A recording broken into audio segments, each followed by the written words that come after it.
HMPV కలకలం. చెన్నై, బెంగుళూరులో ఇద్దరేసి చొప్పున అహ్మదాబాద్‌లో ఒకరికి వైరస్ వచ్చిందట. వైరస్ సోకిన ఐదుగురు నెలల శిశువులే ఉన్నారట. ఆందోళన అక్కర్లేదు. ఇది పాతదే అని కేంద్రం చెబుతుంది. వాస్తవంగా ఈ హెచ్ఎంపీవీ అనేది 2001లోనే ఐడెంటిఫై అయిందట. ట్రేస్ ఔట్ అయింది.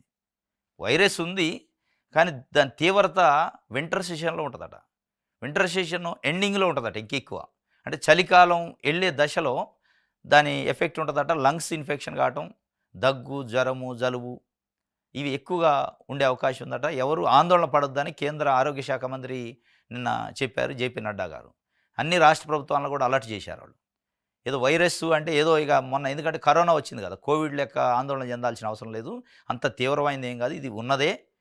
అంటే 2001లోనే ఐడెంటిఫై అయింది. వైరస్ భూమి మీద ఉంది కాబట్టి రెసిస్టెన్స్ పెరిగిద్ది బాడీలో, హ్యూమన్ బాడీలో. కొత్తగా వచ్చిందైతే రెసిస్టెన్స్ తట్టుకోలేదు. ఆల్రెడీ ఉన్న వైరసే కాబట్టి వాళ్ళకి ఇమ్యూనిటీ పవర్ అనేది రోగ నిరోధక శక్తి పెరిగిద్ది కాబట్టి ఆందోళన చెందాల్సిన అవసరం లేదని డాక్టర్లు చెప్తున్న పరిస్థితి. కాకపోతే జాగ్రత్త అయితే ఉండాలట.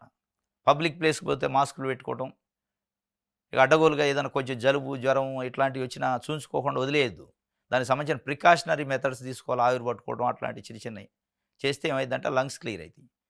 కాబట్టి దాని గురించి అయితే కలకలం అంటున్నారు కానీ ఆందోళన అయితే లేదని డాక్టర్లు చెప్తున్న పరిస్థితి. అప్రమత్తంగా ఉండాలి తప్ప దానివల్ల ఆందోళన పడాల్సిన అవసరం లేదని చెప్పి చెప్తున్న పరిస్థితి.